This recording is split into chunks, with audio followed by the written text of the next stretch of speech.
February 5th, 2022. Halfcast 233, episode 233. Let's go. Of course, I have a few things to share with you guys. An evening of reflection. Shall we? Cop denied bail, accused of selling drugs while on duty in Georgia. Hey, buy from the safe guy. A Georgia police officer has been arrested and charged in connection to allegations he sold marijuana while on duty and in uniform, the Georgia Bureau of Investigation announced this week. There's just no in between. Buying drugs from the police is always either the smartest thing you can do or the dumbest thing you can do. Leon Mitchell, 32, was arrested January 28th after he allegedly sold marijuana to agents from the GBI Southwestern Regional Drug Enforcement Office in two separate Georgia counties. The GBI said Mitchell has been charged with 2 counts of sale distribution of marijuana, 1 count of possession with intent to distribute marijuana, 4 counts of possession of a firearm during the commission of a felony. He's an officer, he's a cop, he's going to have his gun on him. He'd probably get in more trouble for not having his gun while he was on duty than he would for having it. 3 counts of violating an oath of office and 2 counts of using a communication device during a felony. That could mean anything. GB The GBI added that it had become aware of accusations that Mitchell was selling marijuana while on duty for the Warwick Police Department, and over the course of its investigation, it obtained marijuana from him in the state's Worth and Lee counties before he was arrested at the police department. Wow, he didn't have any friends on the force that might have gave him a heads up that he was under investigation. Maybe he should dial it down a little bit. Nothing. Mitchell is currently in Lee County Jail after he was denied bail by a judge, according to the Associated Press. GBI officers searched Mitchell's vehicle and found marijuana, scales, and plastic bags. The GBI also said that the investigation is ongoing and will be given to the district attorney's office when it is completed. The GBI didn't estimate in its release a potential prison sentence if Mitchell is found guilty. I guess for him it seemed like a great idea until it wasn't. Next up, if you like the show, subscribe, leave a comment, let me know you're rocking with your boy. Hedgehog Day afternoon, Florida man in Sonic mask tries to hold up bank.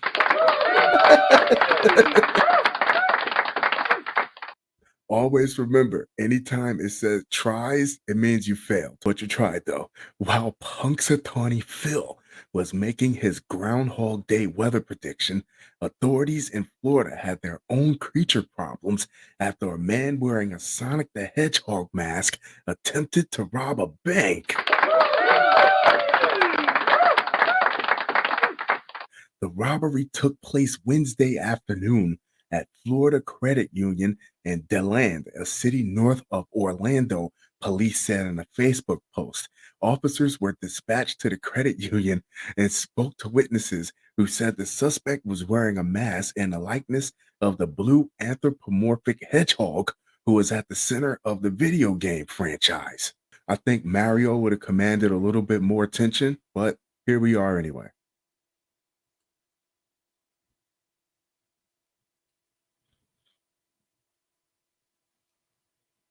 Police say the suspect entered the credit union displaying a hammer and demanding cash from the teller. The glass is like 2 inches thick. What are you going to tell him? By the time you get off your lunch break, I'm going to be on the other side of that glass, and you better give me my goddamn money.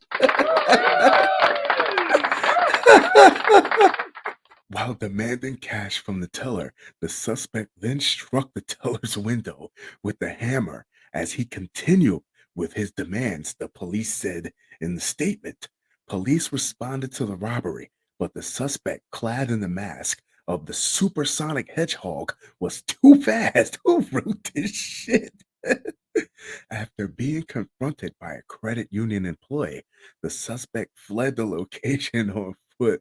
The DeLand Police Department, Fallujah Sheriff's Office, and Air One searched unsuccessfully for the suspect, who has not been arrested, according to the police statement. In addition to the Sonic the Hedgehog mask, the suspect was also wearing a black hoodie, black pants, and carrying a black or gray backpack or duffel bag, according to police. In a following statement posted to Facebook, police said they believe the suspect's shirt said, "Let's go, Brandon," a political slogan that references a profane insult against President Joe Biden. Excellent, because the first thing you do if you're a bank robber is give people something to remember you by.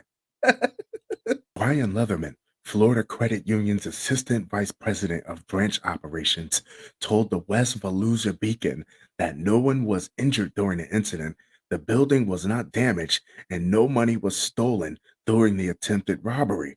He didn't get a Sonic ring or a chili dog. Home Depot employee stole almost $400,000 by swapping fake money for real money. Feds.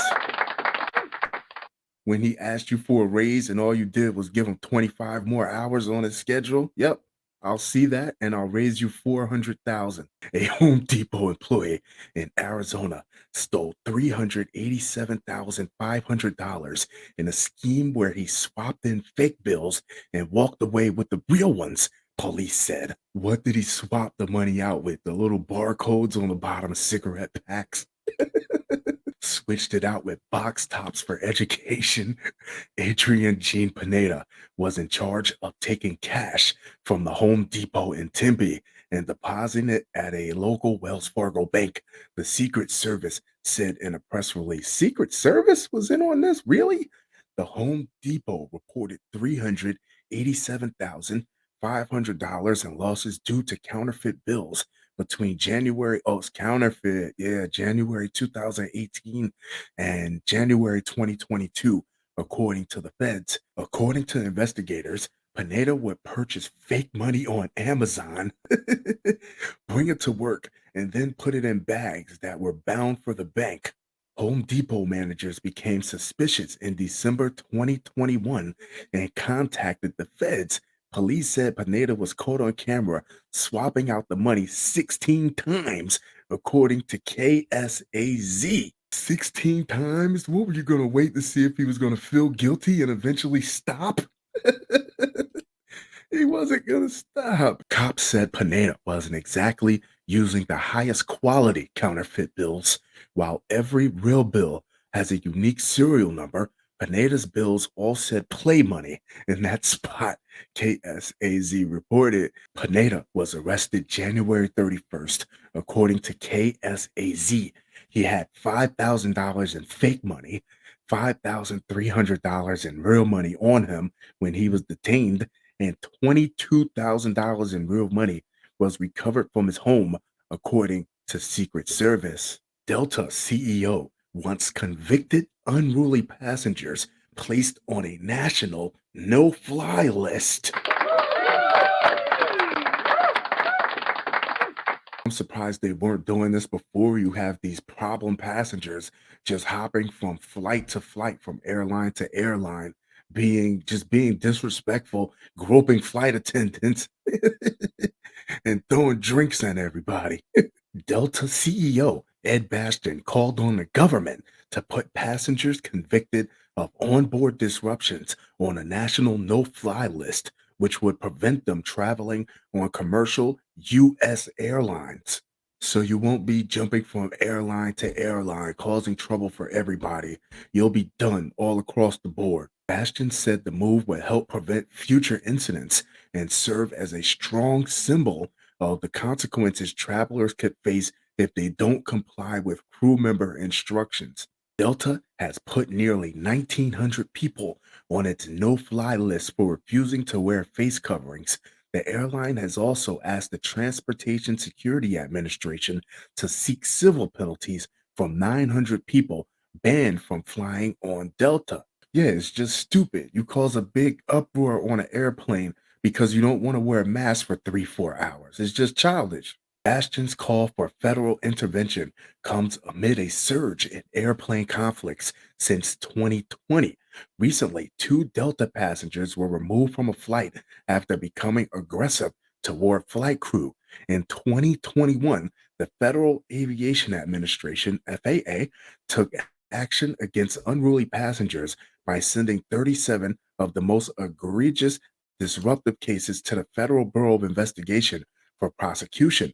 Those cases are a fraction of the 5,033 incidents reported to the FAA in 2021. Amtrak does not have these problems. They say they will let you off at the nearest stop or they will let you off. It doesn't even have to be a stop.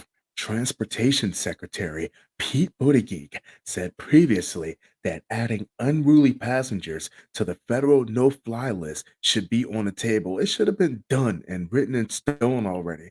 His comments came after an American Airlines flight attendant suffered multiple broken bones in her face after being attacked by a passenger in 2021. It's childish that they should have to do this, but it seems that people only respect consequences. Take their flight privileges away for a year or two, and maybe they'll appreciate it a little bit more. Fun show, fun show, fun show. That being said, I'm going to wrap this one up, but I'll be sure to talk to you guys very, very soon. Adios.